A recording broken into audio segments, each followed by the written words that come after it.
Welcome to the Game Mavericks. I am Mr. Titanic, aka Gyro Man in the intro. Or these two goofballs sitting next to me will call me Ethan. I'm Exoparadigmgamer, also known as Michael. I believe I was based in the intro. And this gentleman next to me is... I'm 64, or otherwise known as Alonzo. I am in a serious lack of sleep and caffeine right now. So, we have some. His name is actually Alonzo, but it's Alonzo. Don't listen to him. Don't listen to this. If you make that my name, look, it's a realistic. It's a realistic representation of anyone who tries to play those special stages. Well, they die. Some people do better. So, anyways, why don't you actually press the start button this time? All right, so ladies and gentlemen, this is Sonic the Hedgehog, originally released in 1991 on the Sega Mega Drive, also known as the Genesis in North America. North America, also where he's called. The main villain is called Dr. Robotnik and not Dr. Eggman. All right, Yeah, all right. He's known as everywhere else. Well, Dr. Eggman. We'll get into that whole debacle as we go along, but do you gentlemen want to help explain to the audience why we chose to LP this? Well, first of all, There's a reason? all three of us have experience with the Sonic the Hedgehog games. Mikey here seems to be the most familiar with the first one. That's why he is playing it right now. Yeah. While Alonzo and I are just Struggling to stay awake. Observing. You missed all those. I guess you got a couple. You missed all those rings. Anyways, we all. Why did we choose this one again? Because he's got a big old theory. Michael has a little bit of a theory that we will try to explain. Okay, we're going to get into that. We're gonna give him the floor right now to get it all out, so that way we can start talking. We'll talk about that later. Yeah, let's. I want to talk about like the basic story, like the background of this game first, kind of. Like just get all that exposition. This game nonsense. is so fast. You already got to the first minigame. It's almost like this game has blast processing and not ass processing. Well, first of all, let's clear a few things up. Unfortunately, we're not that. We're not playing on a Sega Genesis, unfortunately. This is not due to us not having one, because I have a ton of these Sega Genesises, and a Mega Drive. I've got lots of them, but and I've got plenty of copies of this game. The fact that we are playing on a Wii U Virtual Console is because we cannot exactly record an original Genesis. Yeah. Because for those of you who have tried to record original Genesis games, it's much more complicated than you think it is. Yeah, it's the graphical output on that thing. If I try to put it in either of my capture cards, I have two of them. I have an Elgato and I have a Hop-Hog HD PVR2. All that will show up is a white staticky image, and the audio won't even sync. So, and my capture card is even my capture card's a little bit better, but all of the colors are completely bleached, and are just. I've got no idea how to describe it other than the fact that the image is completely unusable, but the audio seems to be fine. Don't you dare use that word, Michael. And the same goes for the Master System. So we cannot record either Master System or Genesis games right now. Yeah. Unfortunately. So we're just recording off the Wii U Virtual Console because, because it's easy to record. God damn it! Come on. Because the Hop-Hog records the best quality footage, and the Wii U has an HDMI output. So it looks sexy. And it's still an original 4:3 ratio. It controls just as well, it looks and sounds just as great. So we're only playing it for recording purposes. Yeah, because eventually Ethan here would not be caught dead playing it on anything else but an authentic Model 1 Sega Genesis. I wouldn't be. I'd be caught dead because we're doing this right now. But you're not playing under normal circumstances, anyway. Under normal circumstances, I suppose. Yeah, I guess I should actually explain what the hell the plot of this game is. You can first of all explain that bonus stage that you just screwed up there. Well, no, let's get into that first. Monzo, can you help give us the rundown on the story? Oh shit, there's a story. That's right. Well, you wouldn't know. You wouldn't know unless you read the manual. Oh yeah, when you read the manual, all that shit. Well, Eggman bad, Sonic little animal good guy, and basically Sonic does not enjoy the Eggman's turning all the animals of Mobius, right? And then here is I don't think that's what it's known. I believe this game is set in South Island. Alright then. Well, Eggman's turning all the animals into little robots or evil robots, and instead of using batteries, which would be so much electricity, solar power. I took that quote from Michael here. Shit! I'll just put little animals inside them instead.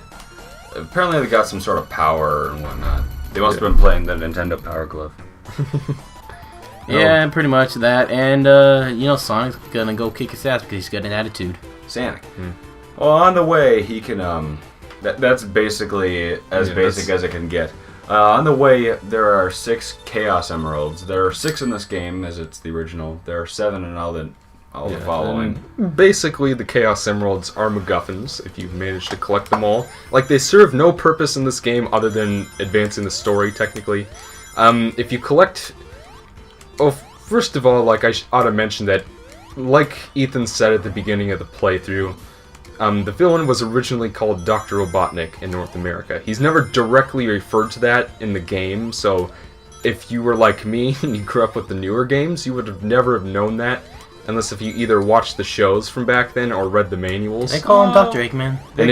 They call him Doctor. He's referred to as Dr. Robotnik by himself in Sonic Adventure 1. Yeah, but that's... It's more like a crude nickname that they give him that he don't like. But then he eventually, warms up to... It was not a very well done he's known as Dr. Robotnik in the TV show. Which is not canon. Shut up. I mean, it's about as canon as the Super Mario Brothers Super Show, and that show called her Princess Toadstool. Well, that's what she is called. She's called Princess Toadstool, and Peach is her nickname. But this ain't a Marion game.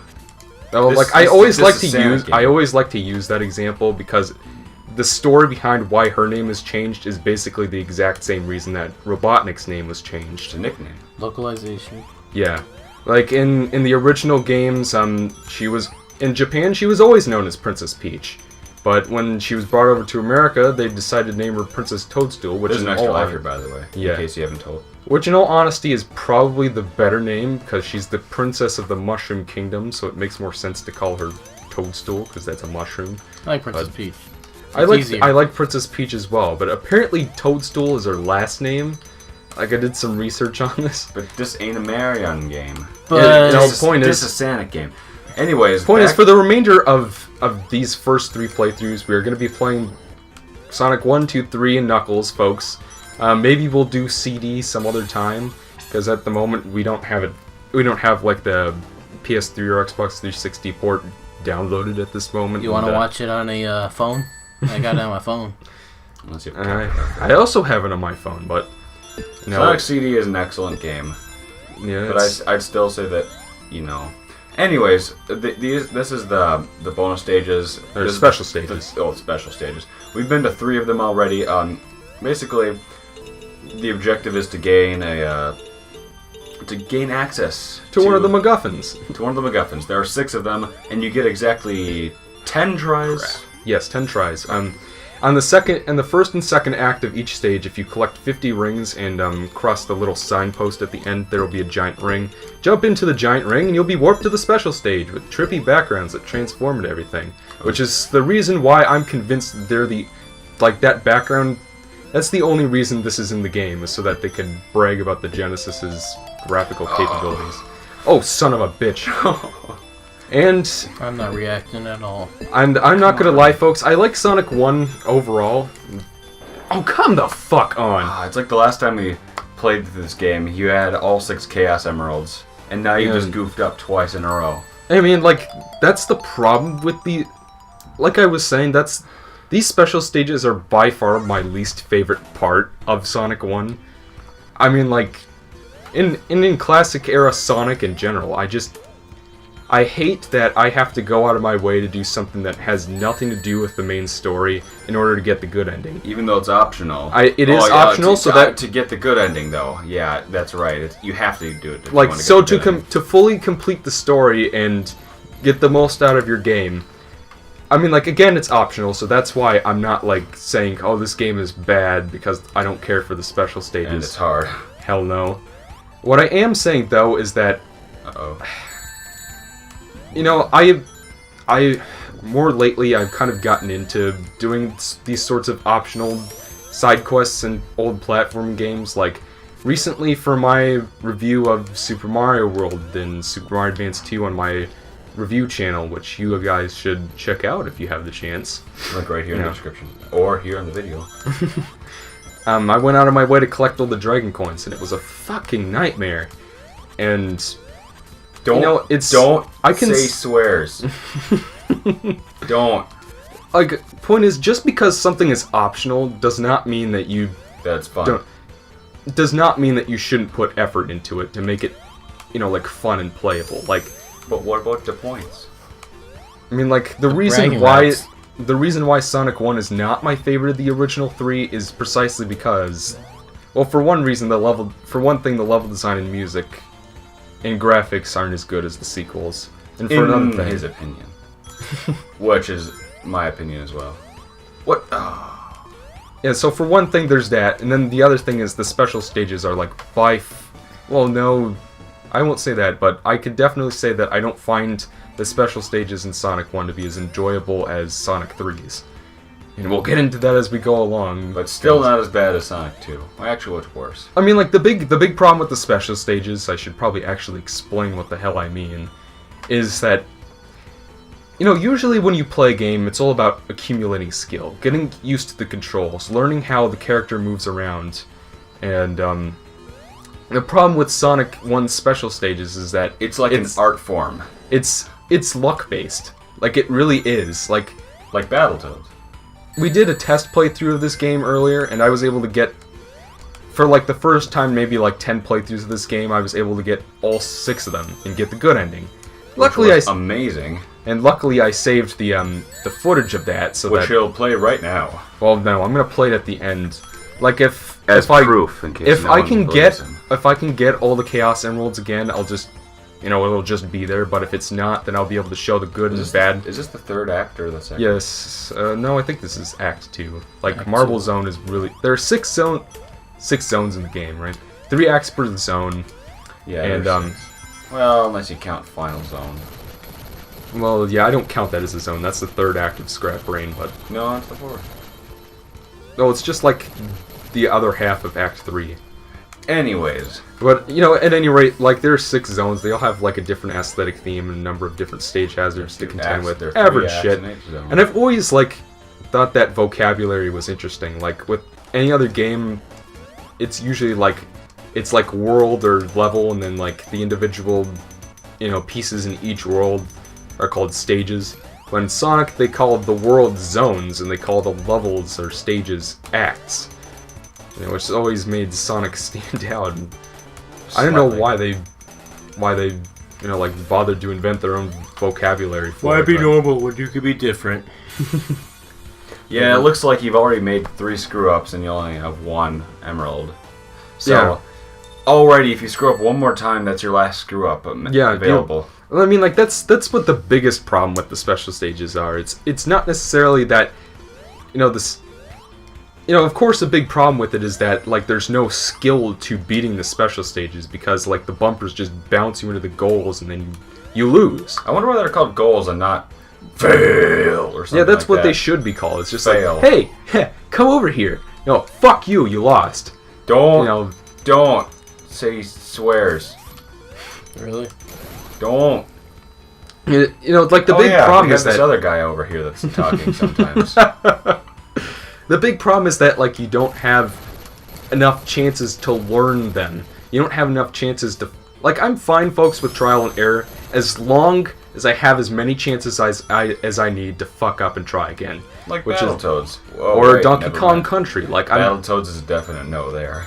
You like Battletoads way too much. Well, I love that game. It's my favorite NES game. Right. Which hopefully we can play sometime on this show. Or even like Crash Bandicoot. There's plenty of trial and error in just about any platforming game ever made.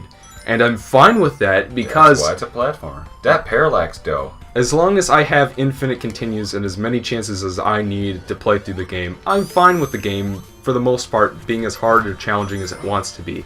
But because the special stages, you only get 10 chances per playthrough to get all 6 of them, I mean, like, that's just ridiculous. Are you almost done with the level, by the way? I think so. Okay. Like, well, I mean, like, it's not like when you lose, you get like an option like continue, yes or no. No, you get kicked out and then sent back to the regular stages. And for some reason, you can't go into them in the third act, which I've always just has boggled my mind. Scrap Brain Zone, you can't do that either. I think it's just because it was such an early game, so like all design choices were changed up after time. Like this is when platformers were already commonplace. Well, yeah, I mean, like this is the whole Sonic design. The Genesis was already 2 years old in America when this game came out. I mean, like really,